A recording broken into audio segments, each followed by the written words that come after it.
Welcome to the Morning English Podcast. Listen, learn, and speak English daily. Have you ever felt that specific rising panic of sitting in a waiting room? Oh, yeah. I know that feeling. You're feeling absolutely terrible, and suddenly you realize you aren't entirely sure how to explain your symptoms in another language. It is a very scary feeling. It really is. I want you to really picture this for a second. You are sitting there.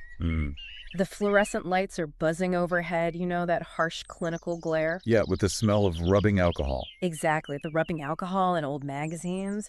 Maybe you are shivering with a fever. Right. Or perhaps you are dealing with a sudden sharp pain. And on top of all that physical discomfort. Which is bad enough on its own. Right. You suddenly realize you are carrying this massive, heavy mental burden. You have to translate your invisible internal pain into a language that isn't your native tongue. It is an incredibly vulnerable position to be in. Being sick is hard enough, but navigating a complex healthcare system and a second language when you feel your absolute worst. It's a whole different universe of stress. Good morning, everyone. Welcome back to the Deep Dive. We are so happy you are here with us today. Today, we are going to unpack a comprehensive guide to mastering health-related conversations in English. It is such an important topic. But before we get into the heavy lifting, I have to point out the beautifully calming visual backdrop you have chosen for us today. Well, thank you. We are definitely not in a sterile clinic right now. We are sitting in what looks like a private garden on a peaceful morning. Yes, we are. There is fresh sunlight filtering through the leaves. I can actually hear the soft sound of birds chirping in the background. It is incredibly relaxing, almost like a sanctuary. Why did we choose this setting for today's deep dive? Well, that relaxing atmosphere is entirely intentional. Oh, really? Yeah, it actually ties directly into the science of language learning. Tell me more about that. When we talk about high-stakes situations like medical visits, we have to talk about something known as the affective filter. The affective filter, what is that? Imagine it as a literal physical wall in your brain. Okay, a wall in the brain. When you are anxious or stressed or afraid, like you are when sitting under those buzzing lights in a clinic, that wall goes straight up. It literally blocks your brain's ability to process new language input. Wow. And it severely restricts your ability to remember the vocabulary you already know. So by setting the scene here in a calm, warm, and peaceful morning garden. The goal is to lower that affective filter.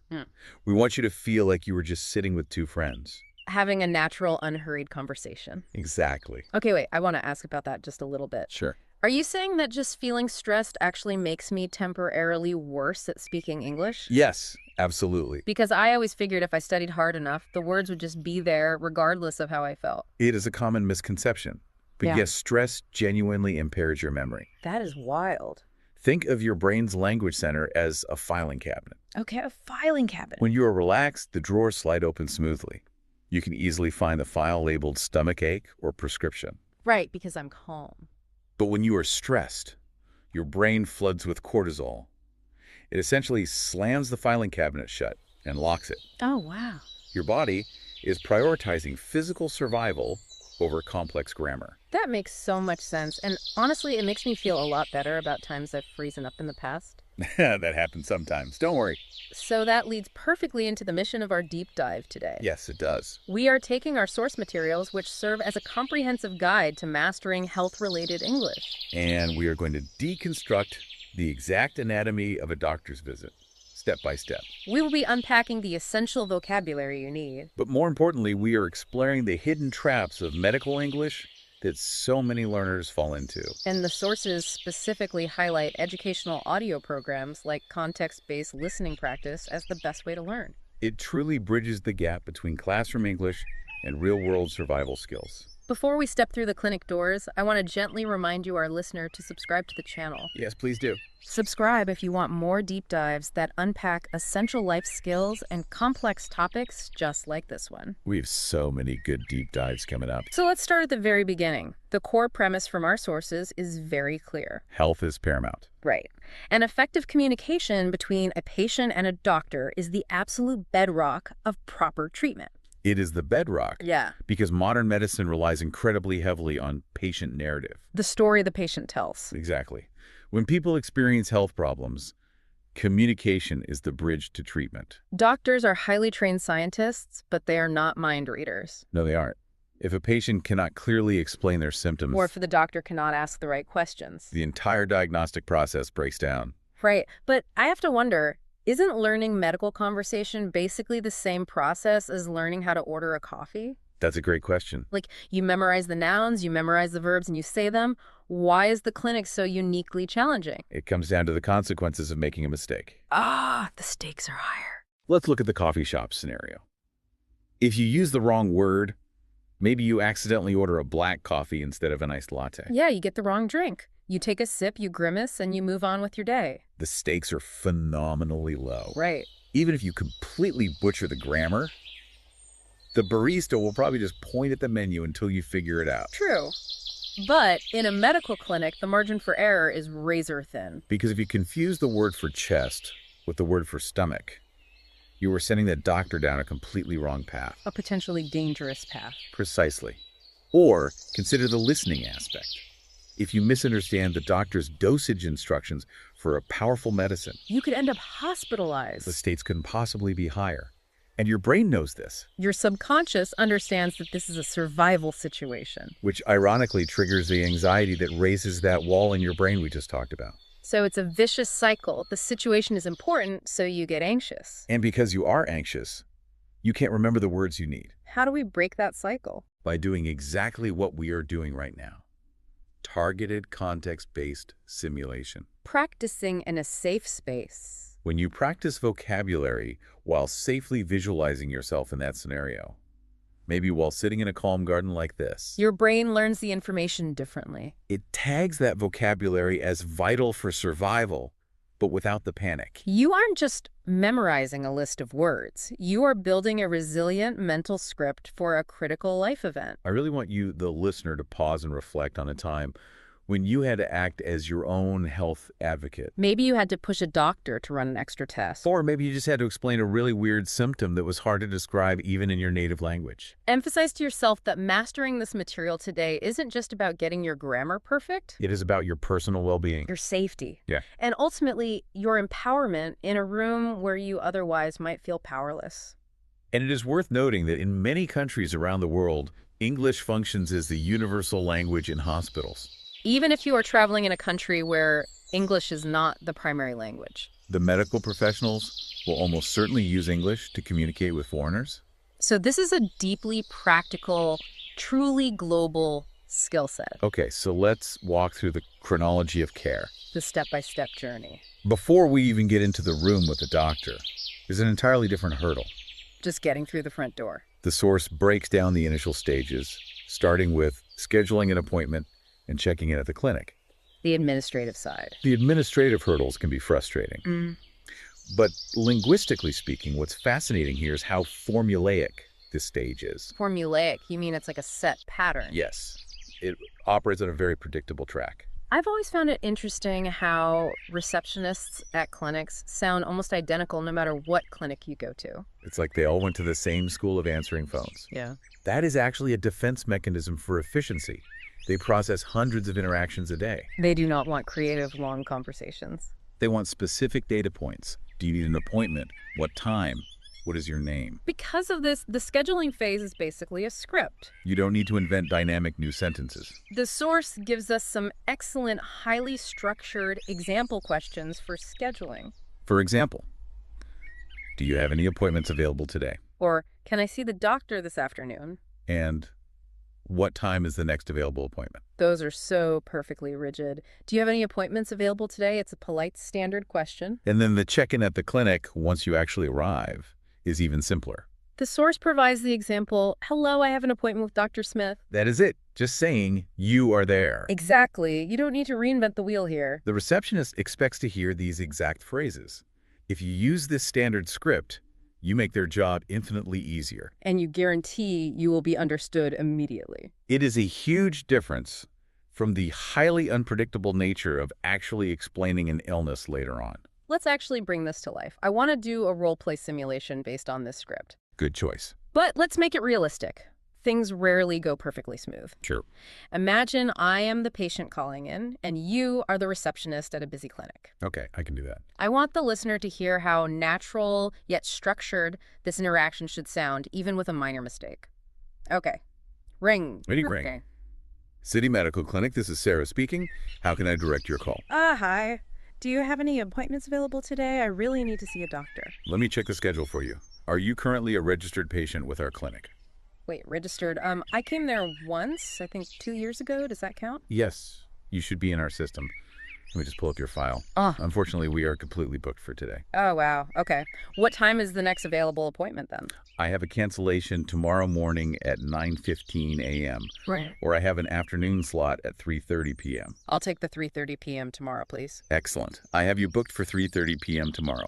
Please arrive 10 minutes early to update your information. Okay, let's pause there. That was great. Even with the slight confusion about being a registered patient, the conversation relied heavily on those exact phrases. I used, do you have any appointments available today? And when that failed, you smoothly changed to, what time is the next available appointment? Notice how simple it was. I didn't start by explaining my symptoms to the receptionist. You didn't say, my stomach hurts and I have a fever. I stuck to the administrative script. By mastering those 3 or 4 key phrases, you can navigate the entire front desk of the healthcare system. Without using too much mental energy, you save that brain power for the doctor. Which is exactly where things get infinitely more complex. Once you get past the receptionist, you are called to the back. You sit on that paper on the examination table. The door clicks shut, and the script disappears. The doctor walks in, and suddenly you are in the crucial phase, explaining your symptoms. This is where the language becomes highly specific, and where learners often feel the most lost. The source provides 2 distinct categories of vocabulary that you absolutely must master. Common illness words and body parts vocabulary. Let's talk about those. If you were listening to this deep dive, you probably already know basic words like head, chest, stomach, and leg. But the sources still emphasize reviewing them. Why is that? Because knowing the word in your house is very different from using it accurately when you are in pain. Furthermore, learners often struggle with exact locations. For instance, a learner might say, my stomach hurts, when they're actually experiencing lower chest pain. The English language, particularly in a medical context, demands specific body parts. Okay, so let's look at the illness words that the text lists. Cold, fever, cough, headache, stomachache, sore throat, allergy, and infection. It's one thing to know the word head and the word ache, but how do we actually put them together? We have to deconstruct the grammar of pain. There is a fundamental difference in how we express physical discomfort in English compared to many other languages. The source highlights 2 main sentence structures. The first is I have a head, followed by the condition. For example, I have a headache, or I have a fever. Or, as the source brilliantly combines them, I have a fever and a sore throat. The second structure is my blank hurts. For example, my head hurts. Or my back hurts. I want to stop and ask a question here. Why do we need 2 different structures? If my head is pounding, does the doctor really care if I use a noun or a verb? If I just point to my head, won't they get the message? It's a fair question. The doctor will likely understand that you are in pain if you point. However, the grammar gives details that pointing cannot. It comes down to whether you are describing a condition you have caught or an action a part of your body is doing. When you say I have a headache, you are treating the headache as a medical condition that you possess. You are naming the illness. But when you say, my head hurts, hurts is an action. You were saying your head is actively making pain. So I have an infection works, but my infection hurts sounds a bit weird. Whereas my arm hurts works perfectly. Exactly. You possess the infection. Your arm makes the pain. Understanding this distinction prevents you from saying unnatural things like, I have an arm hurt. Both structures are perfectly natural when used correctly, but they require different grammar. Which leads us directly into a massive problem scenario for English learners. Yes. The sources specifically highlight common grammar traps that learners fall into during this exact phase. Let's dive into mistake 1 and mistake 2 from the text. Mistake 1 is incorrect sentence structure. The text points out that learners often say, I fever have. And mistake 2 is missing small words, where learners say something like, I have headache. These are incredibly common mistakes. And I always want to tell learners that these errors make perfect logical sense when you look at other languages. Right. If you speak a language like Japanese or Korean, Your brain naturally puts the verb at the very end of the sentence. Precisely. So to a learner from those backgrounds I fever have feels logical. They are stating the subject I, identifying the noun fever, and ending with the action have. But English is a strict subject-verb-object language. The verb must act as the bridge before the noun. You must say, I have a fever. I get that. But let's talk about mistake 2, that little word a. The article. Why do learners naturally want to skip it and just say, I have headache? Because honestly, if I say I have headache, the doctor understands me perfectly every time. It feels silly to worry about the I when I feel like I'm very sick. It does feel silly. In the middle of feeling terrible, your brain is tired. Your brain wants to communicate only the most vital piece of information, the headache. The tiny article, I, carries zero actual meaning in terms of your pain. So why is it a mistake the source warns against? Why not just drop it? Because while I have headache is understandable, broken grammar in a clinic increases the doctor's brain work. The doctor's used to the rhythm of, I have a headache. When that rhythm is broken, it creates a tiny moment of confusion in their brain. More importantly, dropping articles can change meanings entirely in other English contexts, so building the habit is vital. And frankly, precision builds authority. When you speak with accurate grammar, you show confidence. And unfortunately, in medical settings, confident patients are often helped more effectively. That is a fascinating insight. You are essentially managing the doctor's view of you by using the word a. You are telling them, I am calm, I am accurate, listen to me. Exactly. It does add an extra step for the learner, but getting it right is crucial for sounding natural. Think about how powerful this phase is when done correctly. You are taking an invisible internal feeling, a burning in your chest, and giving it a clear English name. When you say, I have a sore throat, you instantly transfer your feeling into the mind of the doctor. They understand your pain without ever having to feel it themselves. That is the true magic of precise vocabulary. So once you name the pain, once you tell the doctor I have a headache, the doctor's job is to figure out why. And that leads us into the next phase. Let's move into the diagnostic dance. You have to describe the behavior of the pain. The source tells us patients must describe the location, the intensity, and the time. Right. You've established the what. Now you need the how bad and the how long. And the doctors are going to help you. They have their own script. The source gives us the 2 most common questions a doctor will ask. Where exactly does it hurt? And how long have you had this pain? Let's look at the intensity first. The source gives a great example. I have a sharp pain in my chest. Versus the simpler. My back hurts. I want to talk about the word sharp. The word sharp does so much heavy lifting in that sentence. It absolutely does. In clinics, the quality of the pain is often more important than the location. A dull ache in your stomach might be bad food. A sharp stabbing pain might be an emergency. What are some other adjectives learners should know besides sharp? Aching is a crucial one. It suggests a constant, dull, wide discomfort, often associated with muscles or the flu. And burning is frequently used for nerve pain or acid problems. When a patient says, I have a sharp pain, it tells the doctor it isn't a dull ache. It is sudden and severe.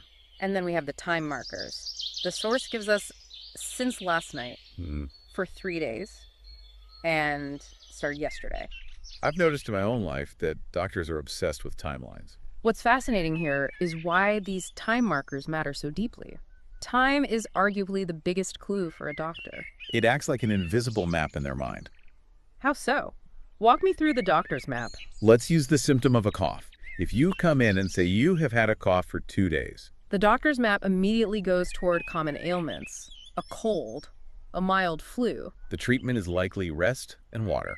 But if you use the exact same vocabulary and say you have had a cough for 2 months, that part of the map is blocked off. The doctor's brain goes down a completely different, more serious path. They start thinking about asthma or deep infections. The time marker completely changes the meaning of the word cough.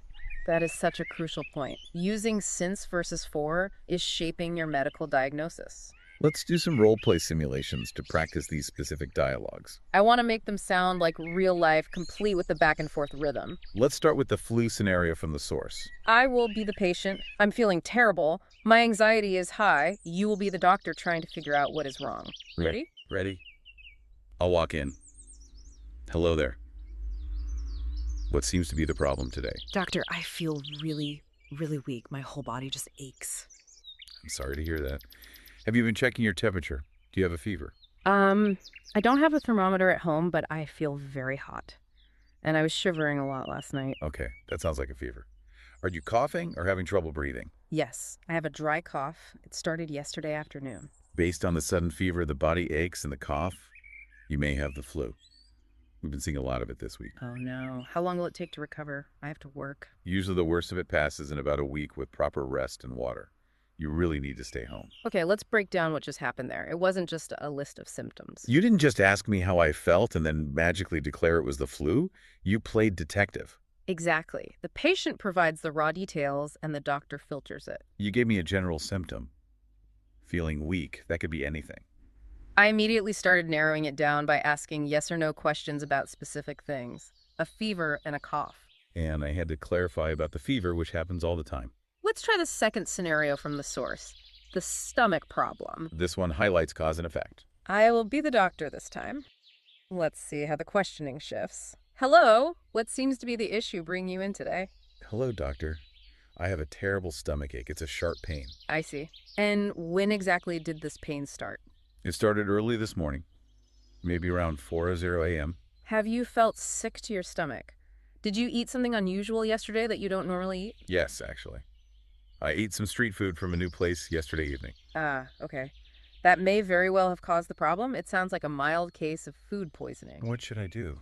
It really hurts. I am going to prescribe some medicine to help with the pain, and you need to drink clear fluids. Notice how that interaction flowed. You asked about the time. When did the pain start?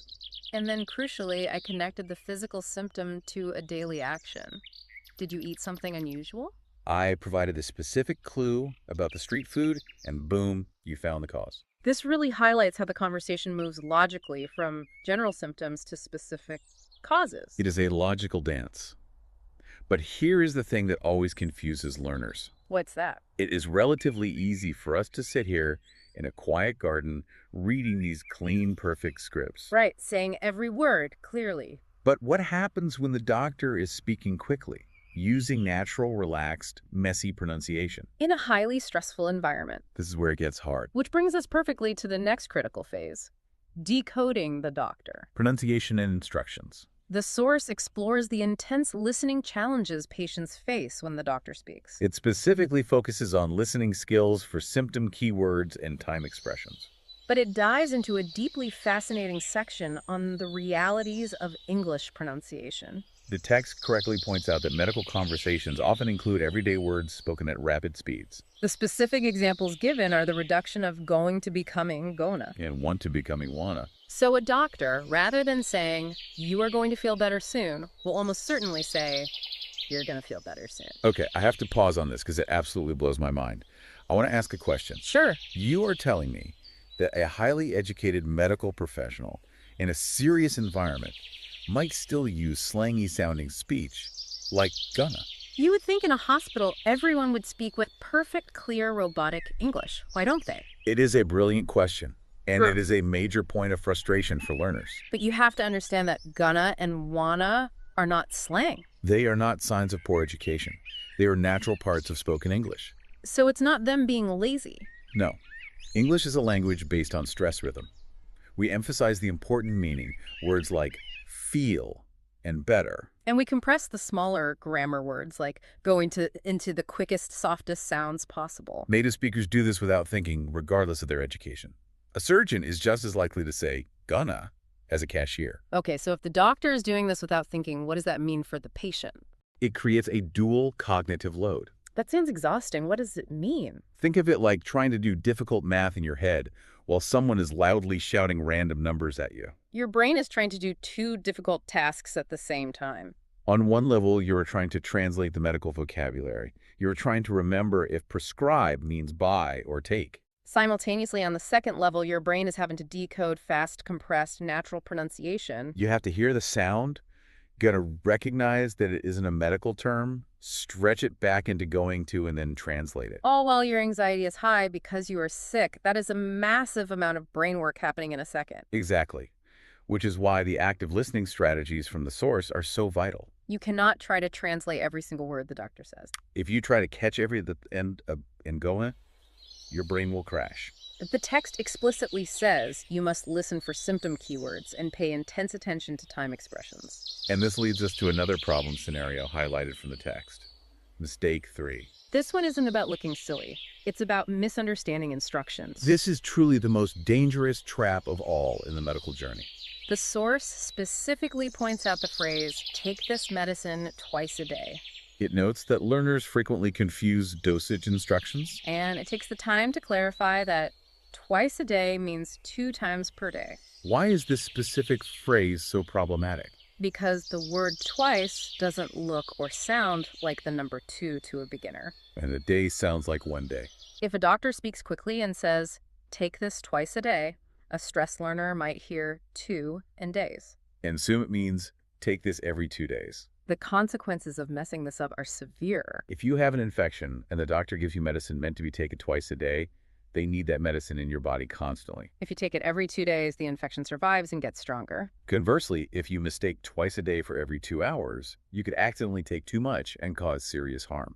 Listening for those specific time expressions is an absolutely necessary survival skill. This is exactly why the doctor's instructions phase requires deep focus.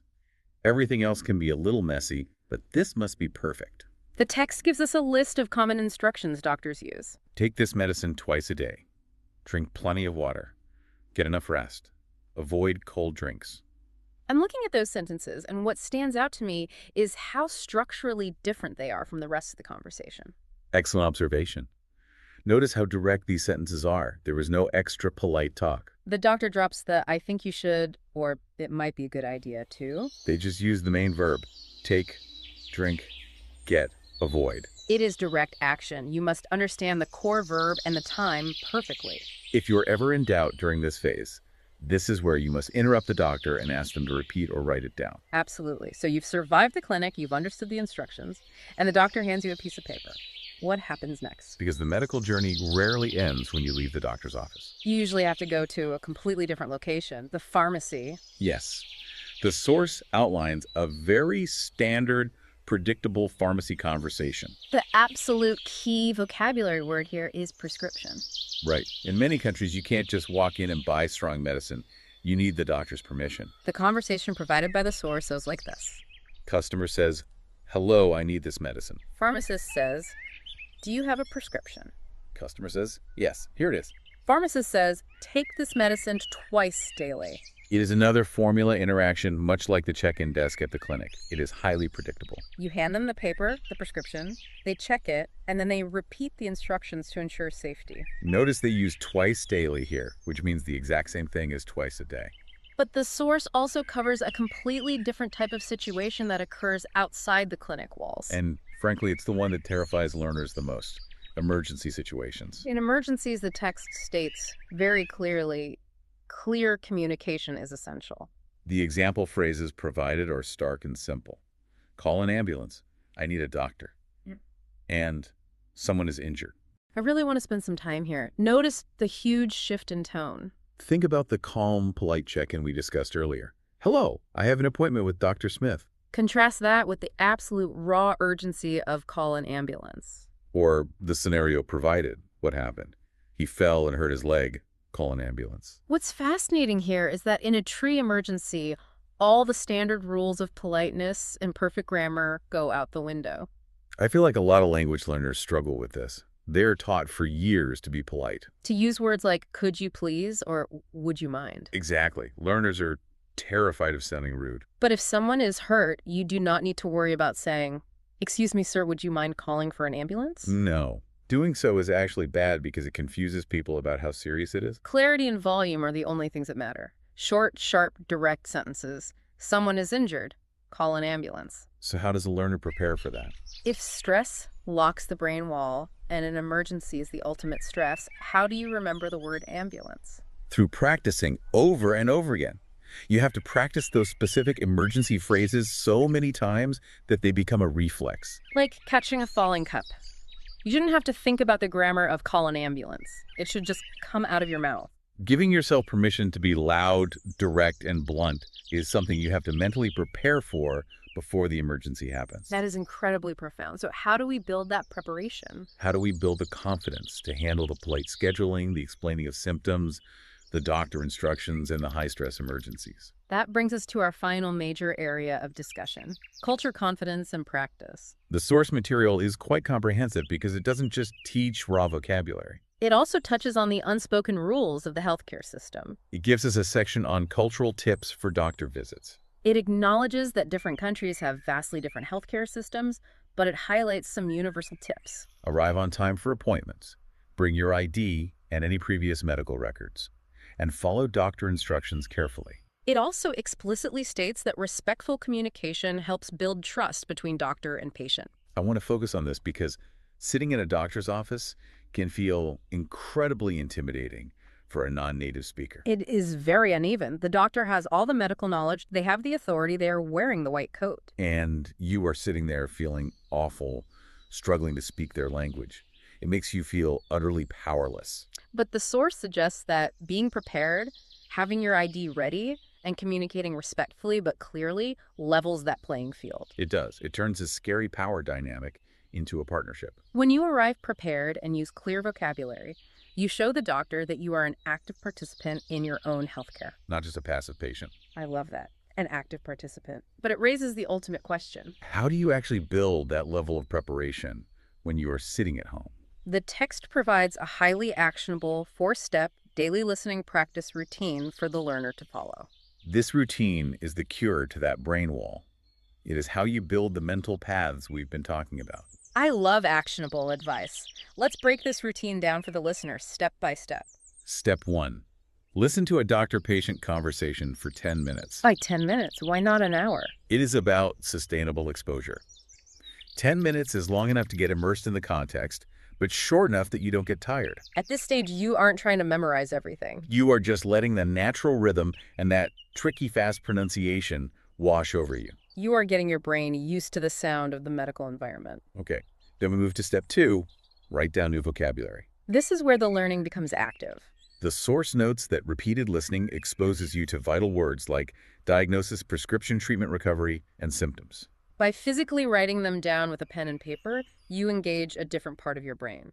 You are turning the sound into a physical reality. It significantly helps you remember. Step 3, repeat the dialogue aloud. This feels awkward for a lot of people sitting in their room talking to themselves. It feels awkward, but it's the most crucial step. We talked earlier about the fast pronunciation. You have to train the actual muscles in your mouth to form these specific English sounds. You have to practice physically saying, "I have a headache," or "call an ambulance," over and over. So that when you are terrified or in pain, the muscle memory takes over. And finally, step 4, practice role-playing. This brings everything full circle back to context. By practicing with a language partner or even just role-playing both sides of the conversation in the mirror, you are simulating that real-world stress in a safe environment. The text specifically highlights how resources like the Morning English podcast help this exact routine by providing realistic daily conversations to use. Consistent practice through role-play leads directly to faster understanding, better memory, and lower anxiety. Okay, we have covered a massive amount of ground today. We started with the rigid scripts of scheduling an appointment. We learned the complex grammar of describing pain and time. We decoded the sloppy reality of native pronunciation. And we navigated the high-stakes urgency of pharmacies and emergencies. I think it is time to cool down. Let's do a mini review section right now. I think that's a wonderful idea. Let's lower the heart rate. I am going to lead a very calm, simple review of the absolute most critical phrases we covered today. I don't want you to stress about the grammar rules right now. I just want you to listen to the rhythm of these sentences. Imagine you are sitting right here with us in this peaceful garden. The sun is shining. The birds are singing. And just mentally practice echoing these in your head. Let any remaining anxiety about doctor visits just melt away. Take a deep breath. Here we go. Nice and slow. Hello. I have an appointment. I have a fever and a sore throat. I have a sharp pain in my chest. How long have you felt this way? Take this medicine twice a day. Call an ambulance. Perfect. Just feeling the rhythm of those phrases without the pressure of a clinic makes them so much more accessible to the brain. Before we go, we just want to say a massive heartfelt thank you to you, our amazing listeners, for joining us on this deep dive. Your support truly means the world to us. We have an engaging question for you today based on everything we've talked about. Have you ever had to visit a doctor or a hospital in a second language? What was the hardest part? Was it the vocabulary, the pronunciation, or just the nerves? Tell us in the comments. We absolutely love reading your messages and hearing your personal stories. And please don't forget to subscribe to the channel for more deep dives that break down complex English topics into easy, fun conversations. Give this deep dive a like if it helped you feel a little more confident today. And please share it with a friend or family member who might be learning English or navigating a new healthcare system right now. It could truly help them out when they need it most.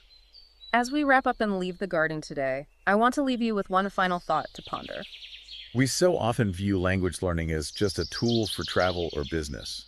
But at its core, mastering the specific vocabulary, the language of illness, of asking for help, is something much deeper.